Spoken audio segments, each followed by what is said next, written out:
بیننده‌های عزیز، قبل از آغاز برنامه یوتیوب چینل ما را سابسکرایب بکنین. ما به نقاط مختلف افغانستان سفر میکنم و همچون برنامه‌های زیبا را به شما آماده میسازم. بنابراین حمایت شما این است که یوتیوب چینل ما را سابسکرایب بکنین و ویدیوهای ما را ببینید.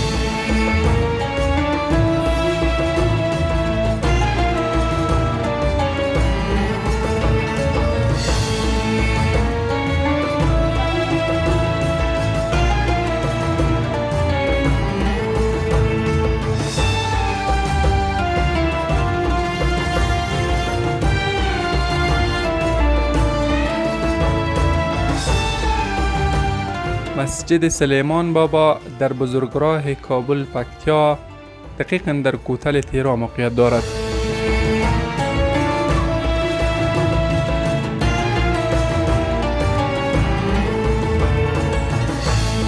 کار ساخت این مسجد 2 سال قبل توسط یکی از تجاران ملی آغاز شده بود و 3 ماه قبل کار این مسجد تکمیل گردیده است.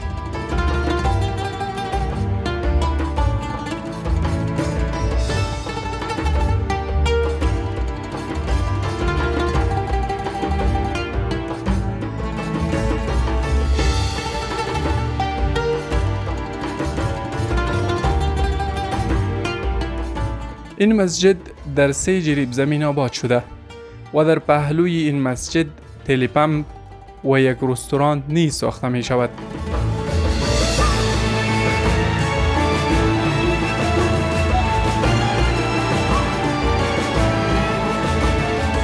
دغه جومات چې دی د ملي تجار محمد میرزا کټوازي لخوا په شخصي لګښت جوړ شوی دی او څه کم تقریبا 2 کاله وخت یې ونیو چې دغه جومات موږ چولی و او اوس په خیر سره خلاص شوی دی. د 2 میاشتې کېږي چې د لمونځ کوونکي پر مخ پرانیستل شوی دی. ډېره ښه، ډېره مننه. کیدای شي د جومات د جوړېدلو د ساحې په مورد کې راته ووایسته په څومره ساحه باندې جومات جوړ شوی، د جومات ترڅنګ نور کوم سهولیات تاسو د مسافرو لپاره ایجادوي او یا ایجاد کړي دي؟ دا جومات چې دی دا خو تقریبا څه باندې 3 جریبه ځمکه دغه پارکینګ سره نیولې ده او د دغه ترڅنګ تل ټانک دی او د دغه ترڅنګ موږ یو بل زنانه دپاره بل وړوکی جومات هم جوړ کړو چې د زنانه دپاره باید ځان ته سهولت ولري او هغې دپاره د اوداسه ځایونه د زنانه جدا دي او د مردانه جدا دي او دوی ته موږ په نظر کې نیول دی چې په ژمي کې او ګرمه اوبه او یخه اوبه باید ټوله باید دلته موجودې وي چې خلکو ته سهولت موجود وي. رستوران خو موږ پرون نقشه واچوله دغه جومات ته مخامخ سړک په غاړې ته هغه ځای کې موږ هوټل واچولو او ترڅنګ باید دوکانونه وي دلته او د دغه ترڅنګ دلته د موټر شویي جوړیږي او مستري خانه به وي چې خلکو ته سهولت وي لکه موبلاین تبدیلي او عارض هم دلته به نیسي خلک.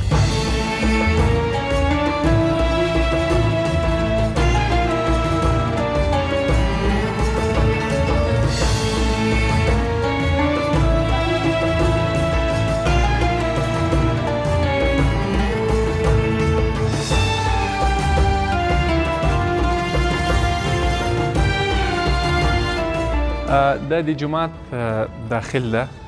د جومات داخل هم ځانګړی ډیزاین یې ورکړی ده او ډېر زیات ښکلی ده. په دغه لومړي منزل کې حدوداً 300 کسان جاییږي و در منزل دوم هم حدوداً 1.5 الی 200 نفر میشه جای به جای شود و نماز خود را بخوانند.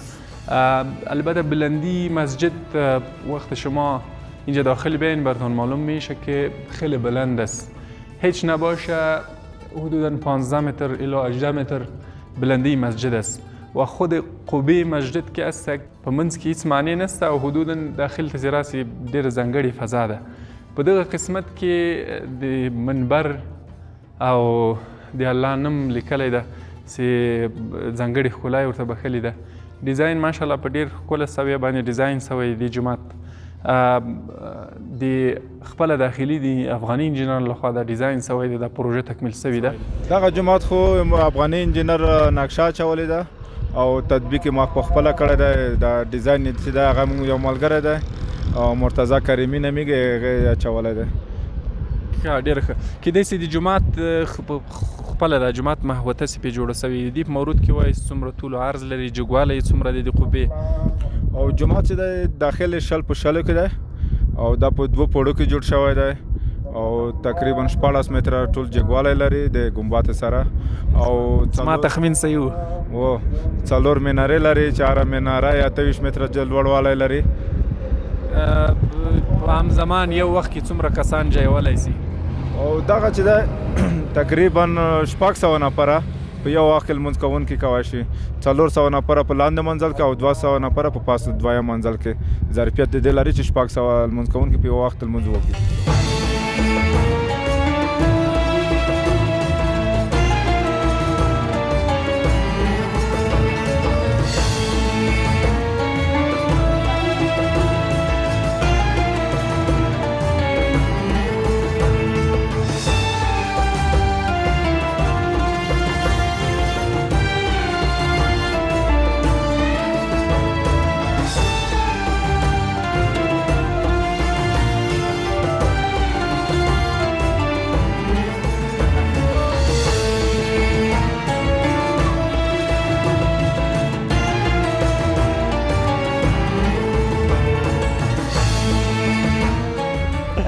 درنو لیدونکو له موږ سره ملګری ده دی له پکتیکا نه کابل ته روان ده او دلته موږ راوګرځول موږ به یې څو خبرې ورسره وکړو. لومړی به دې نوم پوښتنه وکړو. نوم مبارک دی. چې نوم مې ادریس ده د پکتیکا ولایت د یوسف خیل ولسوالۍ اوسېدونکی یم. تاسې خو په دې لاره باندې عبور و مرور ډېر کله کوئ که کله کله راځئ؟ نه ولا امروزه چې تر کابله پورې راځو تګ راتګ کوو. دا جومات لومړی ځل ده ورته راځي دلته لمونځ کوې؟ نه انشاءالله دې ته خو چې کوم وخت د تاداو ښول شوی د موږ ځو راځو خو ښېګړی دا ده چې کوم وخت دی ګټې اخیستنې ته وسپارل سو موږ د ماسپښین لمونځ موږ نه ده کړی. اکثره وخت یې ماخستن له معلم نه راغلي. تاسې هم هر ورځ ځو راځئ په دغه لاره باندې؟ نه ولا موږ خو اکثره وخت ملګرو سره له یارانو سره په چکر باندې کله کله کابل ته ځو یا مو خصوصا دغسې مریضان وي یا مریضان تر کابله انتقالوو دې خاطر باندې. ولا ماشاءالله په دې جومات ته که سړی وګوري ډېر ښه کار شوی ده صحیح نه خو پلان ډېر ښه په معیاري شکل جوړ شوی ده او د عامو خلکو دپاره بیخي د سکون ځای هم ده. لمونځ اودس هم پاک پکې وکړي بس هغه بعد خپل سفر ته دوام ورکوي. ښه ډېره ښه. په هېواد کې دا ډول رغونې چې ډېرې ماډرنې هم دي مثال دا جومات یادولی سو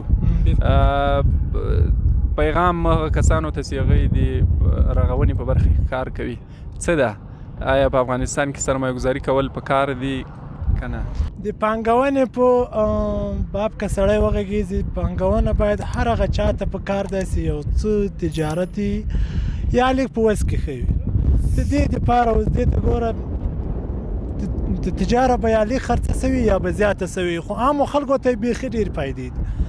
موږ له نورو تجارانو هم دا غواړو چې باید یو دا نه بلکې ډېر دغسې کارونه وسي مثبت کارونه وسي چې په آینده کې موږ ته پاتې او د موږ راتلونکي ته پاتې او هېواد مو پرې روښانه او پرې آباده وي. مننه. دلته تاسې څه شی کم بولئ څه ته اړتیا ده چې دلته باید نور ورغول شي؟ والله دا یو ډېره طبیعي ښکلا لري دا غرنۍ علاقه ده.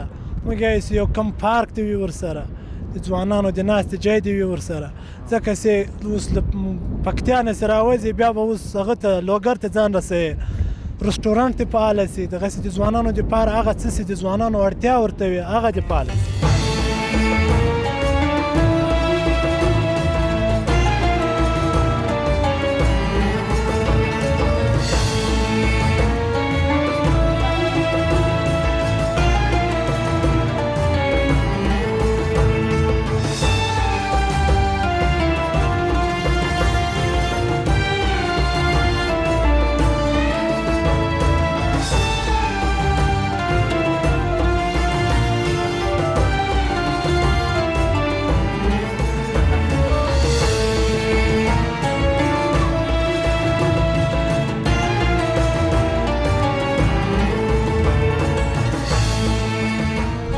بس د مصارفو مورد کې ووایسته څومره لګښت پرې راغلی ده یوازې د جومات په جوړولو باندې؟ دا خو موږ تقریبا اوس هم د پارکینګ کار روان ده او تقریبا یو څه کم 3 لکه ډالر ته موږ هغه رسیږي مصارف په دې جومات باندې. صرف جومات باندې تلې ټانګ ډېر؟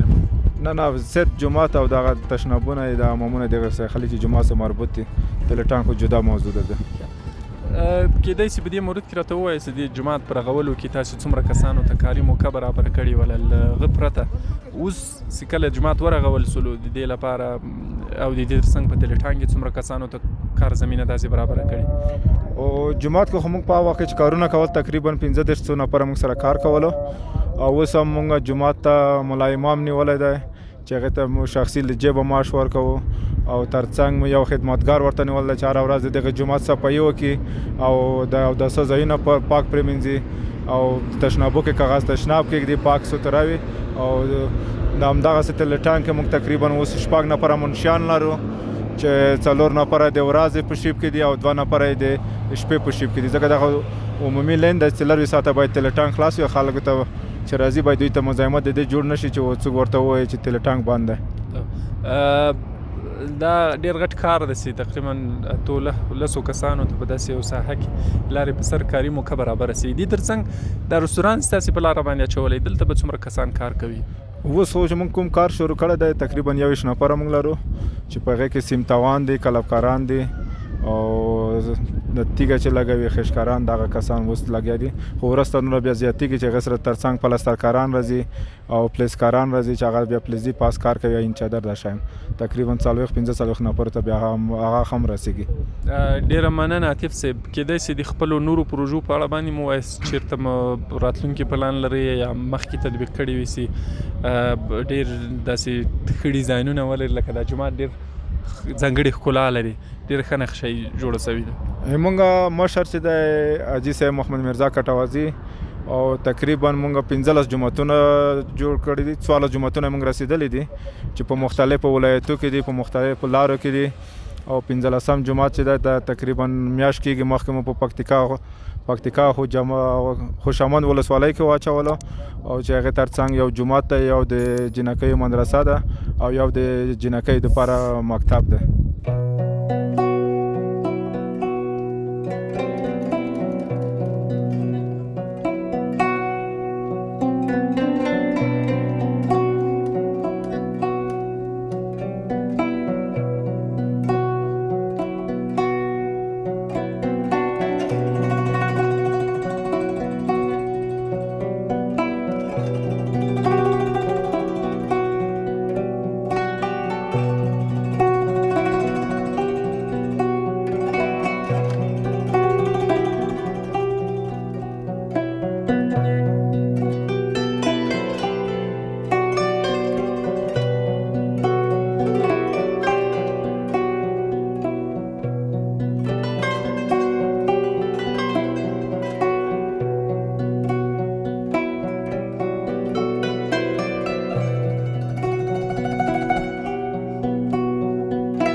قدرمنو لیدونکو خپرونه همدومره وله که دا خپرونه مو خوښه سوې وي او د دا ډول نورو خپرونو د لیدلو تمه لرئ نو زما یوټیوب چینل سبسکرایب کړئ زه ستاسې ملاتړ ته اړتیا لرم زه به تر دې ښکلې خپرونې تاسو ته چمتو کړم